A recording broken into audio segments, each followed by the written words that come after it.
Assalamualaikum.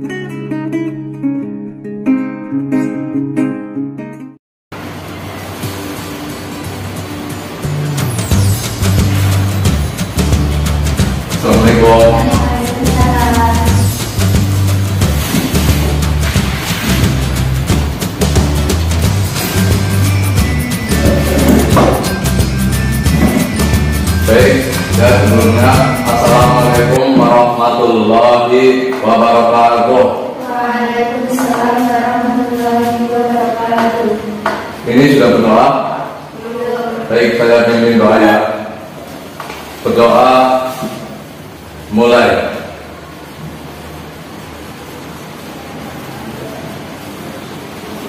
Berdoa selesai. Gimana kabarnya anak-anak? Alhamdulillah baik. Alhamdulillah baik, alhamdulillah ya.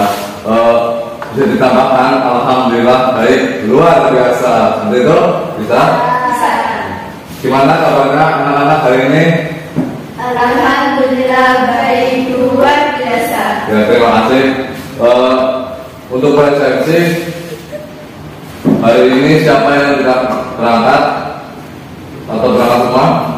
Berangkat semua Pak. Ya, terima kasih. Saya presentasi terlebih dahulu ya.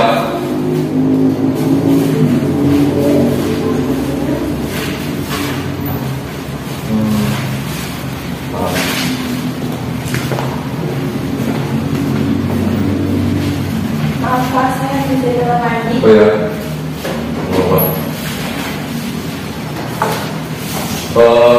Presentasi yang pertama, Rizky Husnia ada? Iya Pak. Ya.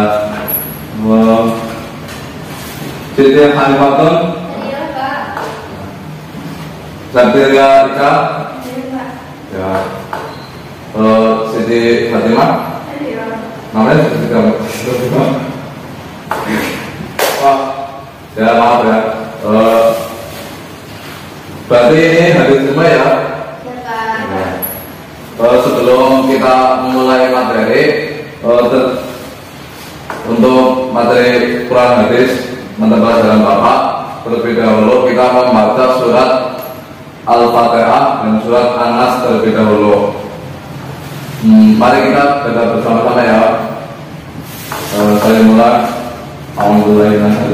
Bismillahirrahmanirrahim. Alhamdulillahi rabbil alamin. Ar-Rahmanir-Rahim. Maliki yaumiddin. Iyyaka na'budu wa iyyaka nasta'in. Ihdinas siratal mustaqim. Siratal ladzina an'amta 'alaihim ghairil maghdubi 'alaihim waladdallin. Yang selanjutnya surat An-Nas. Bismillahirrahmanirrahim. Qul a'udzu birabbin nas, malikin nas, ilahin nas, min syarril waswasil khannas, alladzi yuwaswisu fi sudurin nas, minal jinnati wan nas. Shadaqallahul adzim. Semoga dengan bacaan surat Al-Fatihah dan An-Nas tadi sebagai awalan mata pelajaran Quran hadis, selanjutnya sebelum memasuki materi Al-Quran hadis, kemarin saya mengajarkan tentang Al-Quran dan hadis hari pertemuan sebelumnya ya. Ada yang masih ingat apa itu pengertian Al-Quran, apa itu pengertian hadis, dan macam-macam nama Al-Quran serta fungsi Al-Quran dan fungsi hadis? Ada yang masih ingat?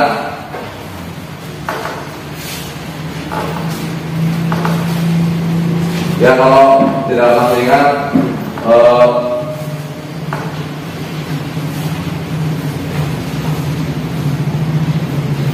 ya, langsung materi. Ya,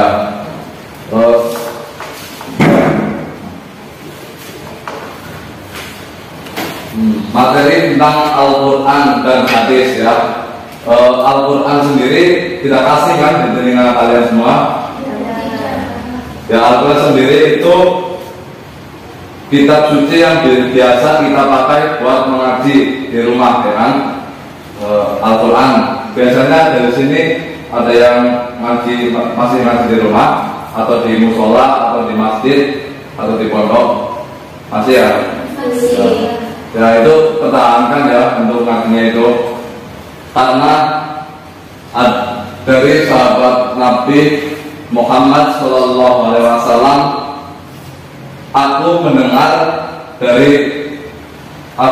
dengan telinga saya sendiri dari sahabat Nabi itu, Nabi bersabda, bacalah Al-Quran, niscaya Al-Quran itu akan datang nanti di hari kiamat membawa syafaat. Jadi itu kita yang membaca Al-Quran itu, besok Al-Quran itu datang sendirinya besok di Yaumul Akhir, membawa pertolongan, membawa syafaat besok di Yaumul Akhir. Amin Allahumma. Nah, sebelum membaca Al-Quran itu kan disunahkan untuk wudu terlebih dahulu ya kan. Nah, setelah membaca Al-Quran kita itu diakhiri dengan Alhamdulillah, Al-Fatihah atau awalan ya. Dari sini ada yang tahu Al-Quran itu apa? Dari Mbak Fatimah, Al-Quran tahu apa?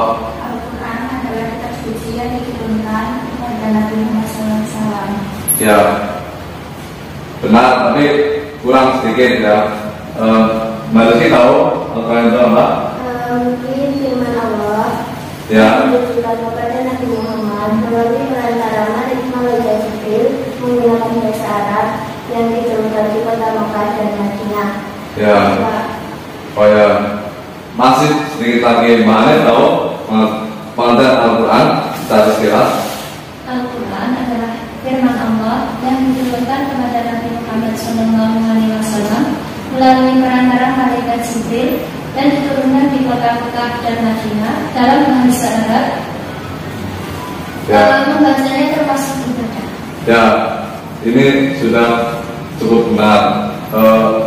Untuk bahasa Septi nanti bisa itu disimpulkan ya, nanti disimpulkan. Yang pertama, materi yang pertama, oh yes.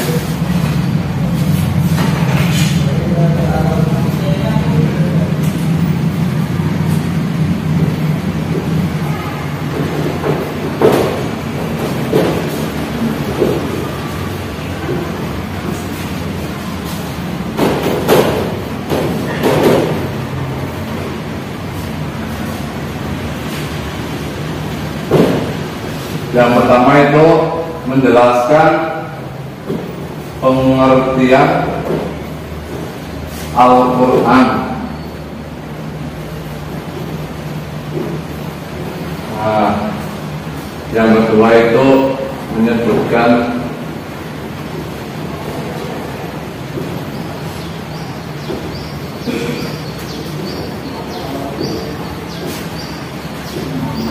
lain dari Al-Quran.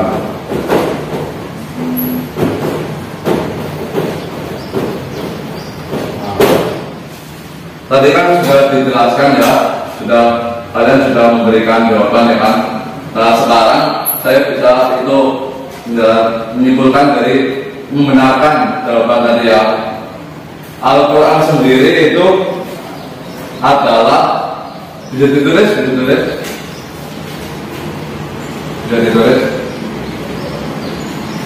Nanti kalian sebutkan ya.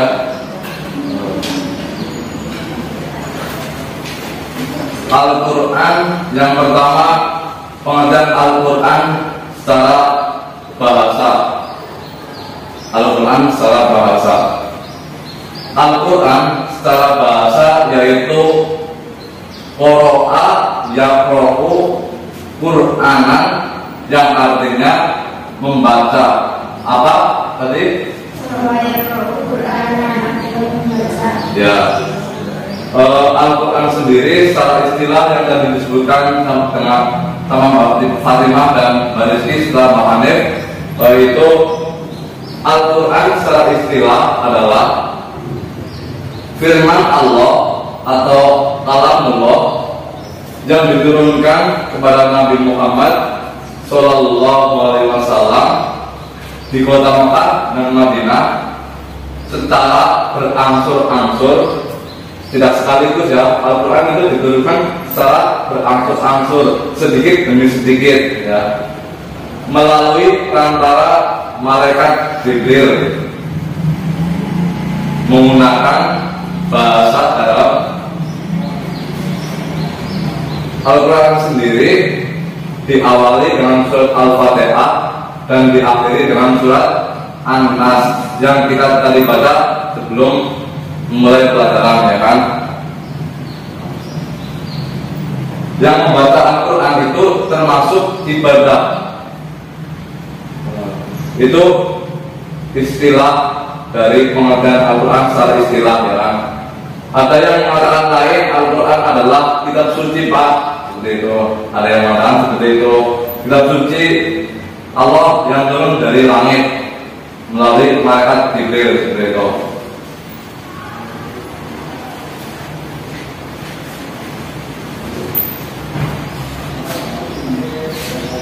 Yang kedua itu menyebutkan nama-nama lain dari Al-Quran. Jadi kalian itu bisa menyebutkan nama lain dari Al-Quran yang Bapak kemarin itu beritahu. Ada yang bisa sebutkan saja dan dijelaskan. Ya, teman-teman boleh. Al-Quran beda. Ya, berarti ya. Atau petunjuk. Ya, bisa petunjuk. Mbak Hanif. Ya, sedikit pengingat atau mengingat. Mbak Hanif. Al-Bayan yang jelas. Ya, boleh Al-Bayan yang jelas. Nah, dari yang disebutkan tadi itu nama lain dari Al-Quran. Yang pertama itu Al-Furqan pembeda. Ya, Al-Quran sendiri menjadi pembeda. Pembeda dari apa? Pembeda dari antara hak dan yang batil, antara yang buruk dan baik, antara pembedaan dari yang jahat dan baik, ya kan? Begitu. Al-Quran itu fungsinya sebagai pembeda. Yang kedua itu Al-Huda. Al-Huda petunjuk. Al-Quran itu nama lainnya petunjuk. Petunjuk bagi siapa? Bagi kita seorang Muslim, agar kita itu menjadikan tujuan kita itu terarah, petunjuk bagi orang-orang yang beriman dan bertakwa. Apakah Al-Quran itu tidak ditujukan kepada orang yang tidak beriman dan bertakwa? Al-Quran itu buat seluruh muslim dan muslimat. Begitu. Yang tadi sudah sebutkan nama lain dari Al-Quran, ya. Yang ketiga itu fungsi dari Al-Quran. Maaf tadi ada yang tidak disebutkan, ya, Mbak Hanif, itu Al-Bayan, ya. Al-Bayan dan Al-Dzikir, mengingat. Bisa jadi itu, maaf, untuk Al-Bayan dan Al-Dzikir bisa dipelajari sendiri, kan, di halaman 25 untuk yang masyarakat. Ya. Sekarang materi fungsi dari Al-Quran. Ya. Ada fungsi dari Al-Quran? Yang pertama saya sebutkan 3 fungsi dari Al-Quran, ya. Kalau saya kurang, kalau Bapak kurang, saya tambahkan, ya. Yang pertama itu fungsi dari Al-Quran, yaitu fungsinya sumber ajaran, berisi sumber ajaran.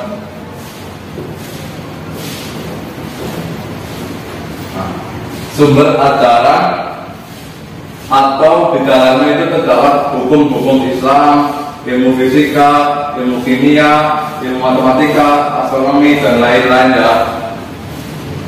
Ini sumber ajaran atau dan hukum Islam. Yang kedua itu fungsi dari Al-Quran. Al-Quran itu sebagai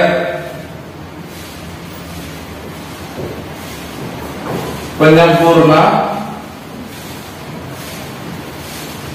kitab-kitab sebelumnya.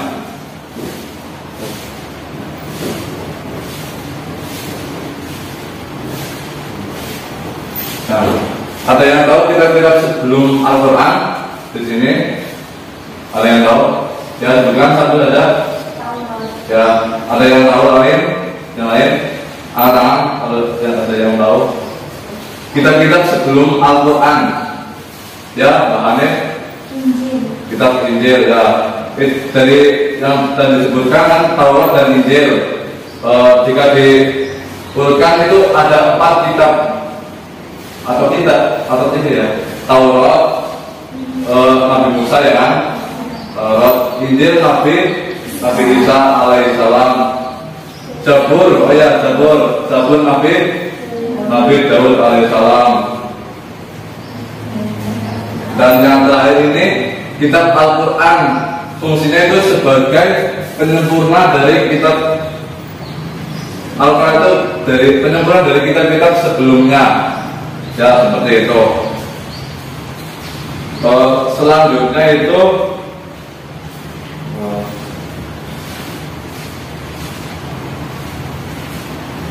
manfaat dari Al-Quran.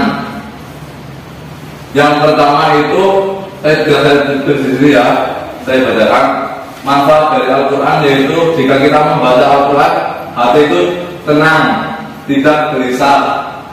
Yang kedua itu membuat kita jadi ingat sesuatu. Jika lupa menjadi ingat sesuatu. Fungsi Al-Quran itu manfaat dari membaca Al-Quran seperti itu. Itu saya sebutkan 2 ya. Jika tidak, kita rugi jika kita membaca Al-Quran, ya Pak. Kerugian yang pertama itu kita itu merasa gelisah, tidak tenang. Aduh, ini gimana ini gimana, gitu.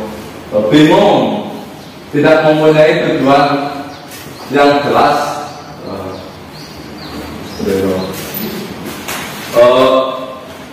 Kerugian yang lain yaitu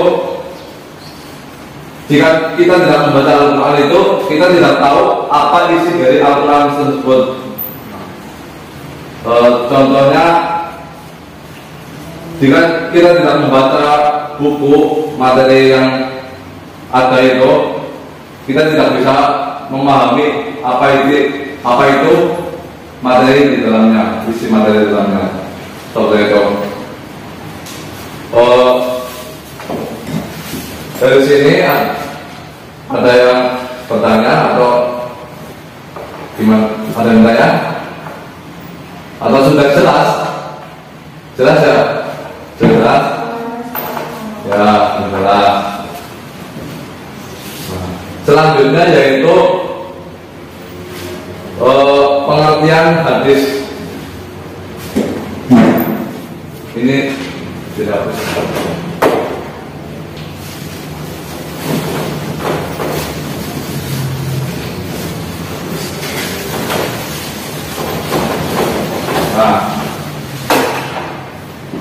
selanjutnya yang pertama pengertian hadis.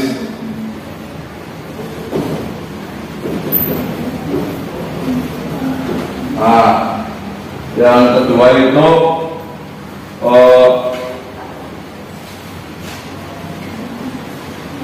fungsi hadis. Materi yang di buku ada fungsi hadis itu ada fungsi hadis di sini. Ada ya fungsi hadis. Nanti bisa disebutkan ya satu persatu dan bisa duduk ya. Duduk fungsi hadis. Bisa searching, boleh searching di handphone, bawa handphone semuanya, bawa handphone. Ya, bagi bawa nanti bisa searching. Ya. Fungsi dari hadis. Fungsi hadis. Yang pertama itu pengertian hadis. Hadis sendiri berasal secara bahasa itu berasal dari kata hadasa, ya kan? Hadasa yang artinya baru, cerita atau peristiwa atau perkataan yang disebutkan Nabi atau sahabat yang ada. Secara istilah pengertian hadis itu adalah segala sikap dan perbuatan serta perkataan Nabi Shallallahu Alaihi Wasallam untuk sebagai pedoman kita dan hukum kedua dari Al-Quran. Ya. Hadis sendiri merupakan kebiasaan Nabi yang diterapkan sebagai tradisi oleh para sahabat dan para ulama serta tabi'in. Betul. Fungsi hadis, sekarang fungsi hadis bisa maju ke depan, menunjukkan satu-satu. Ya, boleh maju ke depan. Sebutkan saja hadis. Fungsi hadis yang pertama, Jadi salah satunya itu menegaskan hukum yang ada dalam Al-Quran. ya, boleh betul. Pak Rizky, sebutkan fungsi hadis yang kedua. Fungsi yang kedua adalah merincikan dari yang masih bersifat global atau umum. Merincikan dari yang bersifat global menjadi umum. Berarti itu yang global menjadi umum, ya kan? Di dalam Al-Quran itu menyeluruh. Kalau di hadis itu menjadi umum, ya kan? Diumumkan, ya. Baik, betul ya. Makanya bisa sebutkan saja fungsi hadis. Salah satu fungsi yaitu sebagai sumber hukum kedua setelah Al-Quran. Ya, fungsi hadis sebagai sumber hukum kedua setelah Al-Quran, ya, betul. Baca sih, ya kan? Ya.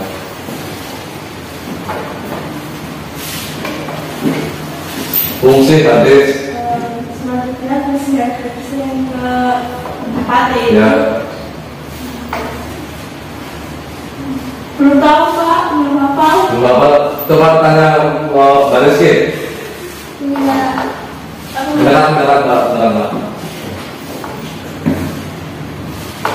Sudah? Jangan lama-lama ya.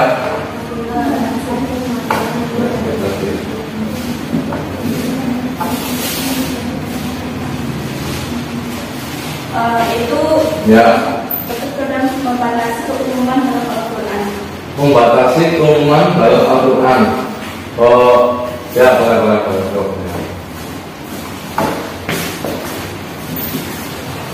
Dan tadi yang disebutkan fungsi dari hadis, ya kan? Di sini ada yang tahu salah satu hadis tidak disebutkan. Saya contohkan satu ya, hadis untuk kebersihan, ya kan? Hadis kebersihan yaitu anak kepatu minal iman, ya kan? Kebersihan adalah sebagian dari iman.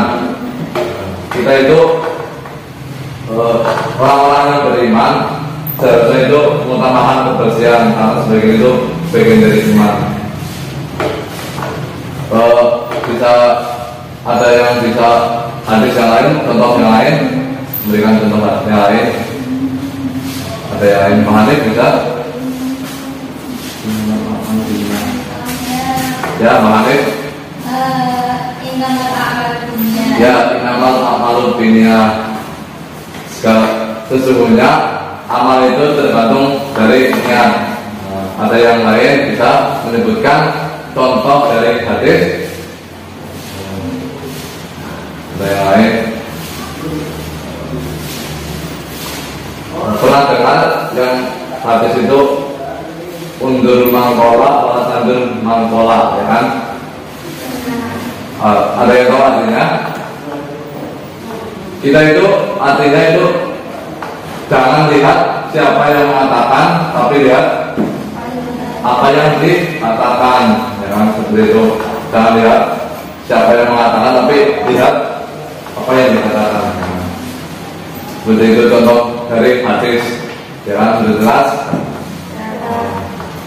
Terus selanjutnya itu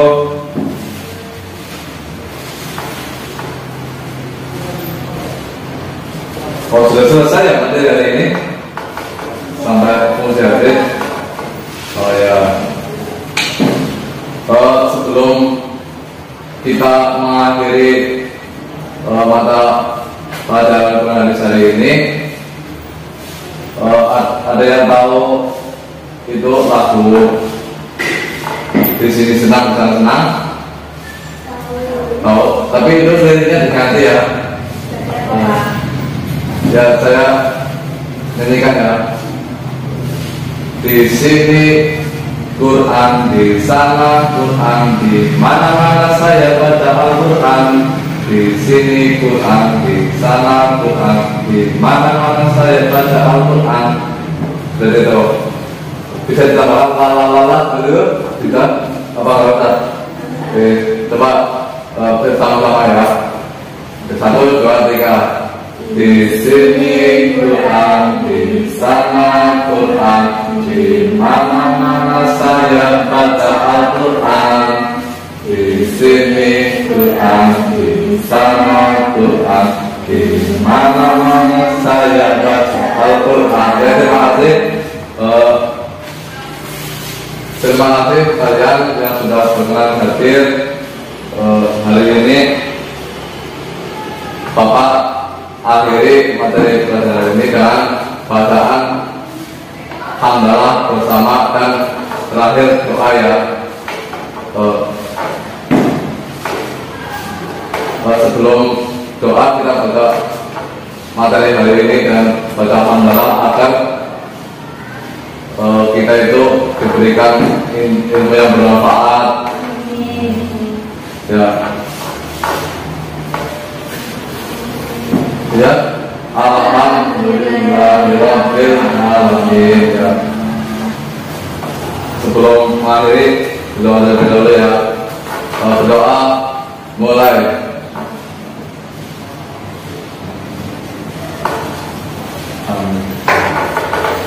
Bapak akhiri mata pelajaran hari ini. Wabillahi taufiq wal hidayah.